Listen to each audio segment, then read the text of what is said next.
Welcome to UPSC exam prep. आज है 2 अक्टूबर 2023 और स्वागत है आपका करंट अफेयर्स न्यूज डिस्कशन में। तो आइए शुरू करते हैं। देखते हैं आज के हमारे कौन से आर्टिकल इम्पोर्टेंट हैं। तो हमारा पहला आर्टिकल है एकीकृत शिकायत निगरानी प्रणाली 2.0 के बारे में। तो आइए देखते हैं।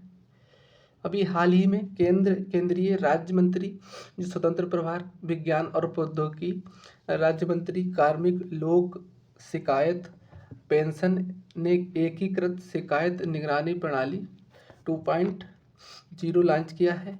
एकीकृत शिकायत निगरानी प्रणाली के बारे में जान लेते हैं। तो ये एक सार्वजनिक शिकायत पोर्टल है और ये प्रशासनिक सुधार और लोक शिकायत विभाग का डैशबोर्ड पोर्टल स्वचालित विश्लेषण है। इसे आईआईटी कानपुर द्वारा लागू किया गया है।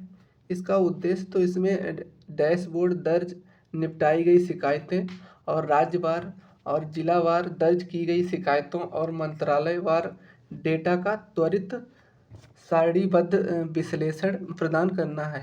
इससे अधिकारियों को शिकायत के मूल कारण की पहचान करने में मदद मिलेगी। यह पोर्टल DARPG को चयनित योजना मंत्रालय के लिए मसौदा बनाने में मदद करेगा और संबंधित मंत्रालय विभाग द्वारा शिकायत निवारण प्रक्रिया में तेजी लाएगा। यह पोर्टल DARPG को चयनित योजना मंत्रालय के लिए मसौदा पत्र बनाने में भी मदद करेगा और संबंधित मंत्रालय विभाग द्वारा शिकायत निवारण प्रक्रिया में भी तेजी लाएगा। ये आर्टिफिशियल इंटेलिजेंस AI की क्षमता में सक्षम है। अब आइए देख लेते हैं CPGRAMS क्या है। ये केंद्रीकृत लोक शिकायत निवारण और निगरानी प्रणाली की एक ऑनलाइन मंच है जो नागरिकों को सेवा वितरण से संबंधित किसी भी विषय पर सार्वजनिक अधिकारियों के समक्ष अपनी शिकायतें दर्ज करने के लिए 24/7 मतलब 7 दिन 24 घंटे उपलब्ध रहेगा। ये भारत सरकार और राज्य सरकार के सभी मंत्रालय और विभाग से जुड़ा एक एकल पोर्टल है। इस प्रणाली तक प्रत्येक मंत्रालय और राज्यों की भूमिका की आधारित पहुंच है। ये गूगल प्ले स्टोर के माध्यम से डाउनलोड किया जा सकने वाला स्टैंडअलोन मोबाइल एप्लीकेशन और उमंग के साथ एकीकृत मोबाइल एप्लीकेशन के माध्यम से भी नागरिकों के लिए ये सुलभ है। ये एंड्रॉयड पे भी उपलब्ध है और उमंग जो है ऐप इसके साथ एकीकृत मोबाइल एप्लीकेशन के साथ इसके माध्यम से भी ये नागरिकों के लिए सुलभ यानी पहुंच इसकी है। CPGRAMS में दर्ज की गई शिकायत की स्थिति में शिकायतकर्ता के पंजीकरण के समय प्रदान की गई विशिष्ट पहचान ID से ट्रैक किया जा सकता है। आइए देखते हैं हमारा नेक्स्ट आर्टिकल। तो हमारा नेक्स्ट आर्टिकल है माइक्रोफेज के बारे में। आइए देख लेते हैं ये क्या है। तो अभी हाल ही में शोधकर्ताओं ने फेफड़ों में सेंसेंट माइक्रोफेज का पता लगाया है जो केवल लगाया है जो अभी हाल ही में कैंसर सेल के अध्ययन में ट्यूमर विकास में भी सहायक है। तो माइक्रोफेज देख लेते हैं इसके बारे में। माइक्रोफेज एक प्रकार की श्वेत रक्त कोशिका है जो मानव प्रतिरक्षा प्रणाली में महत्वपूर्ण भूमिका निभाती है। वे बैक्टीरिया और अन्य हानिकारक जीवों का पता लगाने, फागोसाइटोसिस और उसके विनाश में शामिल हैं। बैक्टीरिया और हानिकारक जीव होते हैं वायरस, उनके विनाश में ये माइक्रोफेज इसके लिए शामिल है। इसमें माइक्रोफेज शब्द ग्रीक शब्द माइक्रो और जिसका अर्थ होता है बड़ा और फेजिन शब्द जिसका अर्थ होता है खाओ के संयोजन से बना है। वे मेजबान ऊतकों के रखरखाव और सुरक्षा के लिए आवश्यक हैं। ऐसा करने के लिए वे कणीय पदार्थ को महसूस करते हैं और घेरते हैं और जब तक ये आवश्यक हो। ये एक सूजन रोधी प्रतिक्रिया शुरू करते हैं। वे विभिन्न सूक्ष्म जीवों और आक्रमणकारियों से लड़ने के लिए अलग अलग संरचनाएं बनाने के लिए खुद को संशोधित भी कर सकते हैं। इस प्रकार माइक्रोफेज मेजबान को संक्रमण से बचाने में रक्षा की पहली पंक्ति प्रदान करता है। वे गैर विशिष्ट या जन्मजात प्रतिरक्षा के विकास में भी शामिल हैं। माइक्रोफेज विभिन्न प्रकार के साइटोकिन्स का उत्पादन करते हैं जो सिग्नलिंग अणु होते हैं जो प्रतिरक्षा प्रणाली की अन्य कोशिकाओं के साथ संचार मतलब वार्ता करते हैं। और साइटोकिन्स सूजन ऊतक की मरम्मत और अनुकूली प्रतिरक्षा प्रक्रिया में भी भूमिका निभाते हैं। मतलब जो उसमें सूजन है उसमें जो भी दिक्कत आती है उसको सही करने में ये अपनी भूमिका निभाते हैं। वे लगभग हर ऊतक में प्रवास करते हैं और प्रसारित होते हैं। रोगजनों के लिए गश्त करते हैं, मतलब इधर उधर पूरी बॉडी में ये घूमते हैं और मृत कोशिकाओं को नष्ट कर देते हैं। ये शरीर में उनकी कार्य करने के स्थान के अनुसार माइक्रोफेज अलग अलग नाम से भी हो सकते हैं। जैसे उदाहरण के लिए मस्तिष्क में मौजूद माइक्रोफेज को क्रोग्लिया कहा जाता है और ये यकृत साइनोसॉइड्स में उन्हें कुफर कोशिकाएं कहा जाता है। देख लेते हैं सेलुलर सेनेसेंस क्या है। तो ये एक स्थिर कोशिका चक्र की मतलब बंद स्थिति को संदर्भित करता है जिसे प्रसार बंद स्थिति है। इसको प्रसार करने वाली कोशिका विकास को बढ़ावा देने वाली उत्तेजनाओं के प्रति प्रतिरोधी हो जाती है। आमतौर पर डीएनए की क्षति के जवाब में ये प्रक्रिया होती है। इस चरण के दौरान कोशिका कई फेनोटाइपिक और चयापचय के परिवर्तनों से गुजरती है। वृद्धावस्था में कोशिकाएं उम्र बढ़ने के दौरान जमा हो जाती हैं और विभिन्न प्रकार की उम्र से संबंधित बीमारियों को बढ़ावा देने में शामिल होती हैं। सेलुलर बुढ़ापा ऊतक की मरम्मत और पुनर्जनन में समझौता कर सकती हैं जिससे उम्र बढ़ने में योगदान होता है। पुरानी कोशिकाओं को हटाने में से उम्र से संबंधित ऊतक की शिथिलता कम हो सकती है और स्वास्थ्य अवधि को भी ये बढ़ा सकते हैं। संभावित कैंसर कोशिकाओं के प्रसार को रोककर बुढ़ापा एक शक्तिशाली एंटी ट्यूमर तंत्र के रूप में ये कार्य कर सकता है। सेल्यूलर, आइए देखते हैं हमारा नेक्स्ट आर्टिकल। तो हमारा नेक्स्ट आर्टिकल है वित्तीय स्थिरता बोर्ड यानी FSB के बारे में। तो आइए देख लेते हैं। वित्तीय स्थिरता बोर्ड पारंपरिक बैंकों के बाहर ऋण के निर्माण की जांच शुरू कर रहा है क्योंकि इसका उद्देश्य हेज फंड की उधारी को सीमित करना और पारदर्शिता को बढ़ावा देना है। तो आइए देख लेते हैं। तो ये वित्तीय संकट के मद्देनज़र 2019 में G20 के द्वारा FSB की स्थापना की गई थी। ये स्पष्ट रूप से राष्ट्रीय वित्तीय अधिकारियों और अंतर्राष्ट्रीय मानक निर्धारण निकायों को काम को अंतर्राष्ट्रीय स्तर पर समन्वित करने और वित्तीय स्थिरता के हित में प्रभावी नियामक पर्यवेक्षी और अन्य वित्तीय क्षेत्र की नीतियों के कार्यान्वयन को विकसित करने और बढ़ावा देने के लिए बनाया गया था। FSB वित्तीय स्थिरता केंद्रीय बैंक पर्यवेक्षी प्राधिकरण और वित्तीय मंत्रालय ये अंतर्राष्ट्रीय संगठनों और मानक निर्धारण निकायों के लिए जिम्मेदार है। राष्ट्रीय अधिकारियों को भी ये एक साथ लाता है। FSB वित्तीय प्रणाली के प्रमुख पहलुओं की निगरानी, विश्लेषण और सिफारिशें करके काम करता है। ये उभरते मुद्दों का आकलन करता है जो वैश्विक वित्तीय स्थिरता को प्रभावित कर सकते हैं।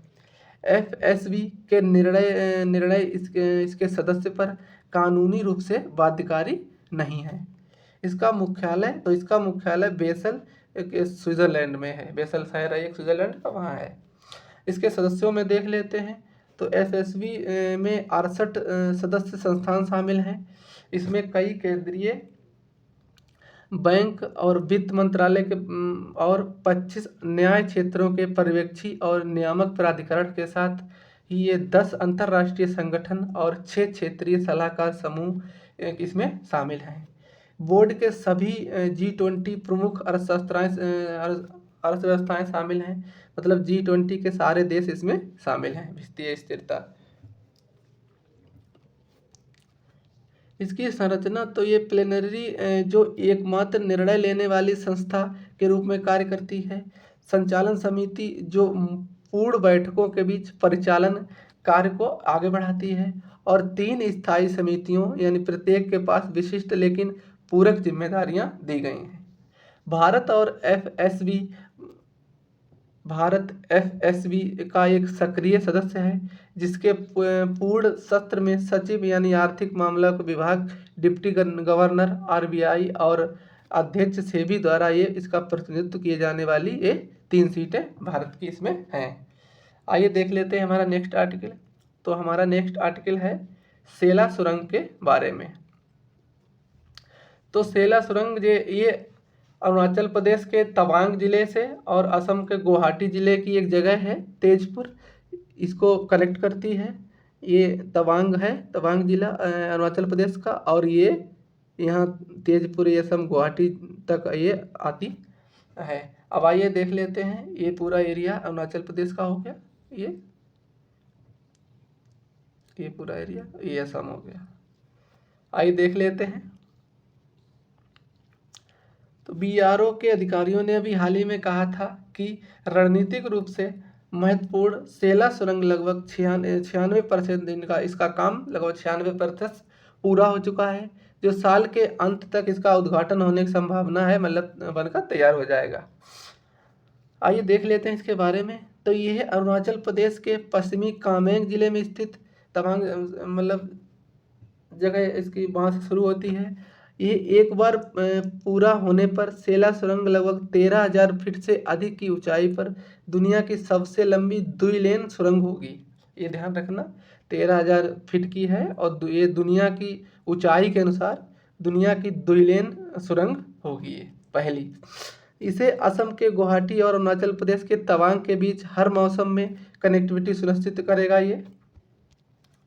और ये ट्रांस अरुणाचल राजमार्ग प्रणाली के NH13, ध्यान रखना, NH13 के घटक पर सेला दर्रे के नीचे इसकी खुदाई की जा रही है, मतलब वहाँ बन रही है। इसे प्रोजेक्ट बर्तक के तहत सीमा सड़क संगठन बीआरओ द्वारा बनाया जा रहा है। प्रोजेक्ट बर्तक के तहत सीमा सड़क संगठन यानी बीआरओ के द्वारा ये बनाया जा रहा है। और ये इस सुरंग का निर्माण 1 अप्रैल 2019 को इसका निर्माण शुरू हुआ था। परियोजना का विवरण, तो ये सुरंग एक सिंगल ट्यूब सुरंग की लंबाई इसमें 980 मीटर है, और ये सुरंग 2 इस 2 लेन वाली सुरंग की लंबाई 1555 मीटर है। इसमें आपात स्थिति के लिए एस्केप ट्यूब शामिल हैं। सड़कें सुरंग बंद तक पहुंच 7100 मीटर और दोनों सुरंगों के बीच की सड़क लगभग 1340 मीटर है, और सुरंग लगभग 2 तक पहुंच लगभग 340 मीटर तक लंबी है। अब सेला दर्रे के बारे में मुख्य तथ्य जान लेते हैं।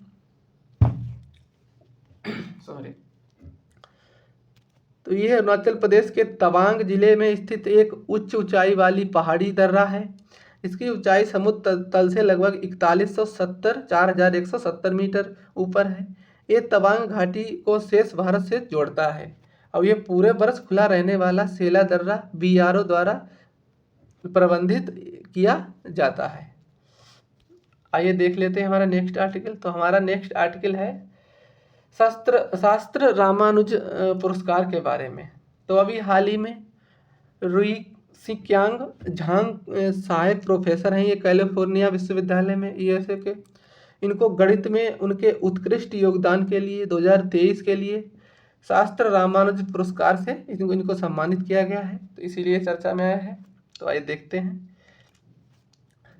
तो इस पुरस्कार की शुरुआत 2005 में की गई थी। ये हर साल रामानुज की जयंती पर 22 दिसंबर को तमिलनाडु के कुंभकोणम के पास शास्त्र विश्वविद्यालय द्वारा प्रदान किया जाता है। ये पुरस्कार प्रतिवर्ष दुनिया भर के 32 वर्ष से कम उम्र के गणितज्ञों को प्रदान किया जाता है जो श्रीनिवास रामानुजन से प्रभावित क्षेत्र में काम कर रहे हों। इस तथ्य की स्मृति में आयु सीमा 32 वर्ष है कि रामानुज ने इतने कम उम्र में अभूतपूर्व कार्य किया था, इसीलिए ही इसकी मैक्सिमम उम्र 32 साल रखी है। ये नगद पुरस्कार इसमें एक प्रशस्ति पत्र यानी उसे फोटो रामानुज का होता है और इसमें लगभग 10,000 डॉलर का ये पुरस्कार दिया जाता है। इस पुरस्कार की स्थापना के बाद इसकी वैश्विक ख्याति हुई है। अन्य प्राप्तकर्ता जिसमें मंजुल भार्गव और अक्षय वेंकटेश हैं। रुईजियांग झांग का योगदान, तो इनका योगदान क्या रहा है आज देख लेते हैं। ये एक युवा गणितज्ञ हैं जो जिनका मौलिक कार्य विश्लेषणात्मक संख्या सिद्धांत, कॉम्बिनेटरिक्स और न्यूक्लिडियन हार्मोनिक विश्लेषण से लेकर ज्यामिति तक विस्तृत है। ये अपनी प्रिंसटन पीएचडी थीसिस पर निर्माण करते हुए झांग ने शाओमिंग गोओ के सहयोग से विनोग्रादोव के मीन वैल्यू प्रमेय के मुख्य अनुमान का एक बहुपरिवर्तनीय सामान्यीकरण साबित किया है। 2019 में इन्हें 2019 में इन्वेंशंस मैथमेटिक्स में प्रकाशित इस कार्य को एक बड़ी उपलब्धि माना जा रहा है। आइए देखते हैं हमारा नेक्स्ट आर्टिकल। तो हमारा नेक्स्ट आर्टिकल है स्टेगहोर्न कोरल के बारे में। तो आइए देख लेते हैं। अभी कैरेबियन भूमि के अत्यधिक लुप्त प्राय स्टेगहॉर्न कोरल के एक जीनोम व्यापी सर्वेक्षण ने सफ़ेद बैंड रोग के खिलाफ लचीलेपन से जुड़ा 10 जीनोमिक क्षेत्रों की पहचान की है। तो ये गल्फ ऑफ मैक्सिको है, ये कैरेबियन भूमि है। इसके ऊपर अमेरिका है, अमेरिका के नीचे ये है मैक्सिको, गल्फ ऑफ मैक्सिको और कैरेबियन भूमि। तो आइए देख लेते हैं। ये अब अमेरिका कॉन्टिनेंट में आती है और ये प्रशांत महासागर का हिस्सा है। इसके बारे में देख लेते हैं। ये कैरेबियन भूमि का सबसे महत्वपूर्ण कोरल में से एक है।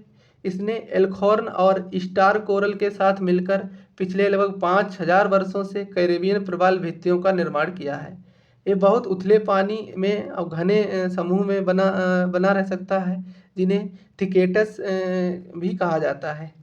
ये अन्य कोरल रीफ जानवरों विशेषकर मछलियों के लिए महत्वपूर्ण आवास प्रदान करते हैं। इनका स्वरूप तो ये कॉलोनियों में सफ़ेद सिरों के साथ सुनहरे भूरे या हल्के भूरे रंग की होती हैं और ये अपना रंग शैवाल से प्राप्त करते हैं जो इनके भीतर रहते हैं। इसमें देख सकते हैं ये हल्के भूरे दिखाई दे रहे हैं। चलिए देखते हैं।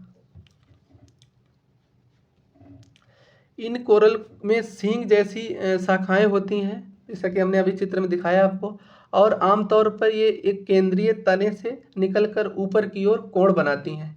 प्रत्येक स्टेगहॉर्न कोरल कॉलोनी में कई व्यक्तिगत पॉलिप से बनी होती हैं जो एक साथ बढ़ते हैं।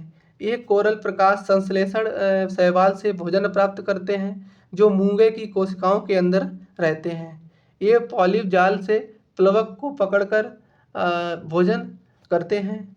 इनका वितरण तो ये आमतौर पर बहामास, फ्लोरिडा और कैरिबियन में मूंगा चट्टानों पर साफ उथले पानी में लगभग इसके 15 से 60 फीट के बीच में पाया जाता है। ये अटलांटिक महासागर के उत्तरी सीमा के पाम बीच काउंटी और फ्लोरिडा हैं जहां पर ये अपेक्षाकृत दुर्लभ रूप से पाए जाते हैं। ये स्पर और groove bank reef, patch reef और ट्रांजिशनल रीफ आवासों के साथ चूना पत्थर की चोटियों, छतों और कठोर तल वाले आवासों सहित कई प्रवाल भित्ति आवासों में रहते हैं। इनके जीवन काल एवं प्रजनन तो ये लगभग 7 इंच इनकी ऊंचाई पर प्रजनन या परिपक्वता तक पहुंचता है। स्टेग हॉर्न कोरल एक समकालिक उभयलिंगी है, जिसका अर्थ है कि प्रत्येक कॉलोनी अंडे और शुक्राणु दोनों का उत्पादन ये कर सकते हैं, लेकिन आमतौर पे ये स्वयं निषेचन नहीं करते। ये प्रतिवर्ष एक बार गर्मियों के अंत में पूर्णिमा के बाद पानी के स्तंभ में अंडे और शुक्राणु को प्रसारित करते हैं और यौन रूप से ये प्रजनन करता है। निषेचन में अंडे और लार्वा से विकसित होते हैं, जो कठोर सतह पर बस जाते हैं और नई कॉलोनियां बना लेते हैं। इनको खतरा किससे है तो देख लेते हैं। जो जलवायु परिवर्तन हो रहा है उससे इनको खतरा है, और रोगों में तो ये विशेष रूप से सफ़ेद पट्टी और सफ़ेद प्लेग रोगों के प्रति संवेदनशील हैं। ये मछली पकड़ने का अस्थिर दबाव, मछली का अधिक मतलब मछलियाँ उस क्षेत्र में अधिक पकड़ी जा रही हैं, इसलिए इनके आवास का विखंडन हो रहा है। और सफ़ेद बैंड रोग क्या होता है तो इसके बारे में अब देख लेते हैं। ये एक सामान्य ऊतक क्षति रोग है।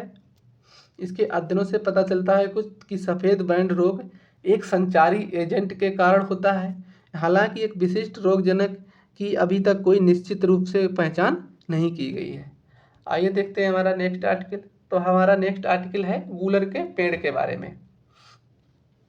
तो आइए देखते हैं। तो कुछ इस तरह से पहले ये दिख रहा था गूलर का पेड़, और अभी हाल ही में इंग्लैंड में एक 300 साल पुराना गूलर के पेड़ को गूलर का पेड़ जो होता है उसके एक छोटे पेड़ को काट दिया गया है, जो अपनी सुंदरता और अनोखे स्थान के लिए प्रसिद्ध था।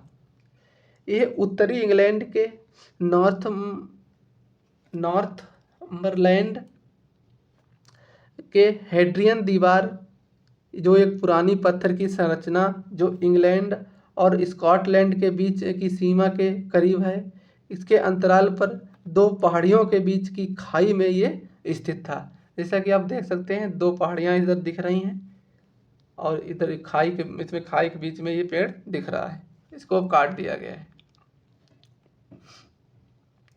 इसके अंतराल गैप तो ये जरूरी चैनल होते हैं जो हजारों साल पहले बर्फ की चादरों के नीचे बहने वाली भारी मात्रा में पिघले पानी के स्वाभाविक रूप से ये नष्ट हो गए थे, जो कभी इस क्षेत्र को कवर करते थे। जो हजारों साल पहले ये नष्ट हो गए थे, इसमें बस एक ही बचा था, इसको भी काट दिया गया है। तो इसकी विशेषताएं क्या है? ये पेड़ परिपक्व होने पर अत्यधिक ऊंचे और 35 मीटर तक की ऊंचाई तक ये पहुंच सकते हैं, और ये आमतौर पर ब्रिटेन में पाए जाते हैं। और इनकी पत्तियां मेपल के पेड़ के समान होती हैं। इसकी छाल गहरे गुलाबी भूरे रंग और युवा अवस्था में, मतलब ये जब अपनी युवा अवस्था में होता है तो चिकनी होती है, लेकिन जब उसकी उम्र के साथ साथ ये फटकर छोटी प्लेट के आकार में विकसित हो जाते हैं। ये पेड़ 400 साल तक जीवित रह सकता है।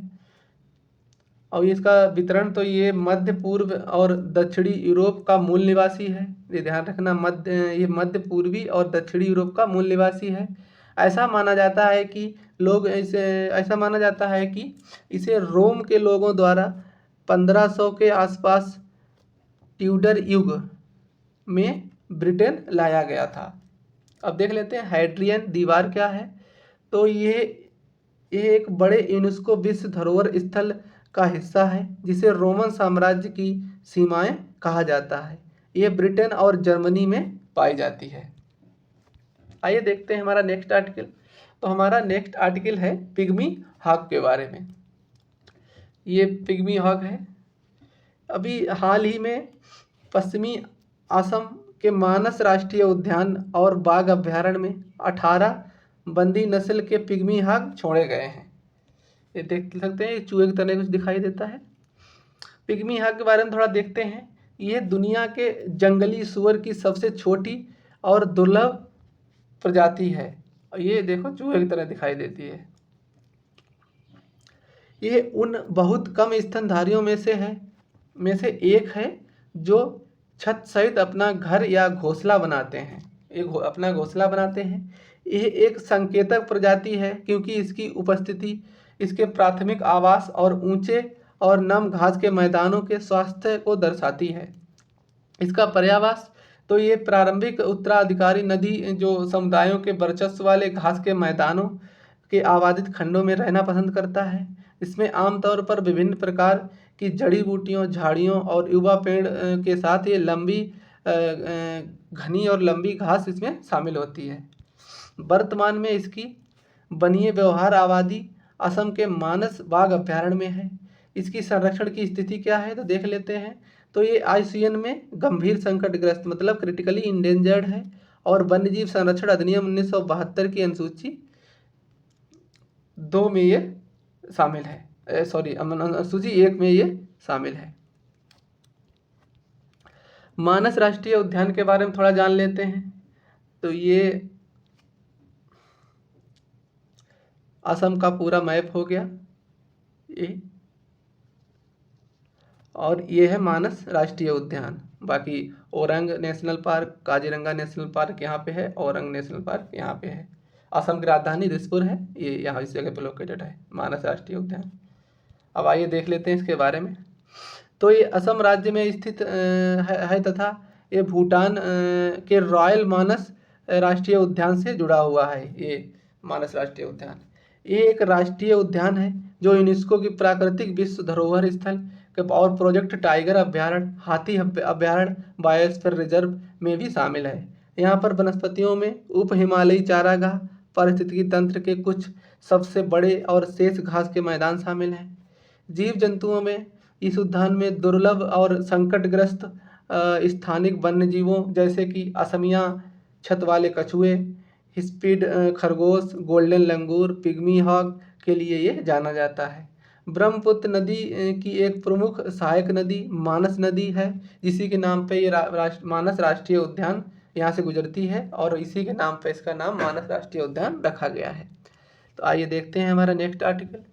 तो हमारा नेक्स्ट आर्टिकल है बदीस लिकाकुमी के बारे में। तो ये एक मछली की प्रजाति है। आइए देखते हैं। अभी हाल ही में नागालैंड की मलक नदी में बदीस लिकाकुमी नामक एक मछली का एक नई प्रजाति खोजी गई है। तो इसके बारे में जान लेते हैं। ये नागालैंड में खोजी गई एक नई बदीस मछली की प्रजाति है। इसे स्थानीय तौर पर कई नामों से जाना जाता है, जैसे कि टेप डांग या अकनगासी या चुंगली या आओक गासू, इसको मोगसेन भी कहते हैं, या सेम्पी आदि इसके नाम हैं। ये सारे इसके जितने नाम हैं आप पढ़ लेना। इसे अपने प्राकृतिक आवास में काला दिखाई देता है, लेकिन ये मछली घर या विभिन्न वातावरणों में रखे जाने पर इसका रंग उल्लेखनीय रूप से बदल जाता है। इसकी विशेषताएं क्या हैं? तो इसका शरीर अपेक्षाकृत बड़ा और पतला होता है और ये किनारों और पंखों के साथ साथ क्लीथ्रम पर भी धब्बों का प्रभाव होता है इस पे। और ये लेटरल लाइन यानी पार्श्व रेखा की तराजू की बड़ी संख्या जैसी दिखती है। अब बदीस प्रजाति के बारे में मुख्य तथ्य जान लेते हैं। तो ये बैबिडे परिवार से संबंधित है। ये छोटे मीठे पानी की मछली की एक प्रजाति है।